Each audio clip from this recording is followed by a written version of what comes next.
54ാമത് ദേശീയ ദിനം സമുചിതമായി ആഘോഷിച്ച് ബഹ്റൈൻ ജനത. സാഖി പാലസിൽ നടന്ന ചടങ്ങിൽ ഹമ്മദ് രാജാവ് ദേശീയ ദിന സന്ദേശം നൽകി. രാജ്യത്തെങ്ങും ആഘോഷ പരിപാടികൾ തുടരുകയാണ്. സമാധാനത്തെയും ത്യാഗത്തെയും പ്രതിനിധീകരിക്കുന്ന പതാക, അത് നെഞ്ചോട് ചേർത്ത് സ്വദേശിയെന്നോ വിദേശിയെന്നോ വ്യത്യാസമില്ലാതെ ആഘോഷിക്കുന്ന ഒരു ജനത, ബഹ്റൈൻ എന്ന വികാരത്തെ ചേർത്തുപിടിക്കുന്ന ഭരണാധികാരികൾ, ഔദ്യോഗിക ഉപചാരങ്ങളും ചടങ്ങുകളും. ആഴ്ചകൾക്ക് മുമ്പേ രാജ്യം അണിഞ്ഞൊരുങ്ങി കാത്തിരുന്നത് ഈ ദിവസത്തിനു വേണ്ടിയായിരുന്നു. എല്ലാ കോണുകളിലും ആവേശം നിറച്ചുകൊണ്ട് അങ്ങനെ ബഹ്റൈൻ 54ാമത് ദേശീയ ദിനം സമുചിതമായി ആഘോഷിച്ചു.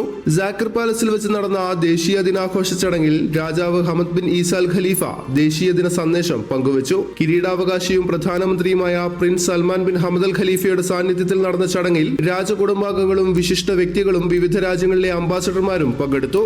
രാജകൊട്ടാരത്തിൽ പൗരപ്രമുഖരുമായും സൈനിക മേധാവികളുമായും ഹമദ് രാജാവ് കൂടിക്കാഴ്ച നടത്തി. രാജ്യത്തിന്റെ വിജയത്തിനും സമൃദ്ധിക്കും മികച്ച സംഭാവനകൾ നൽകിയവർക്ക് ചടങ്ങിൽ വെച്ച് മെഡലുകൾ സമ്മാനിച്ചു.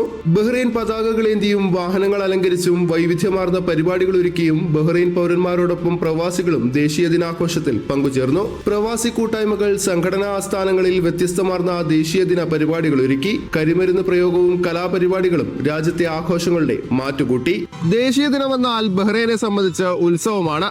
സ്വദേശിയെന്നോ പ്രവാസിയെന്നോ വ്യത്യാസമില്ലാതെയാണ് വലിയൊരു ജനസമൂഹം ഈ ദിവസത്തെ കൊണ്ടാടുന്നത്. ബഹ്റൈനിലെ മനാമയിൽ നിന്ന് റീജ നൂർദീനൊപ്പം ഷെഫി ഷാജഹാൻ, മീഡിയ 1.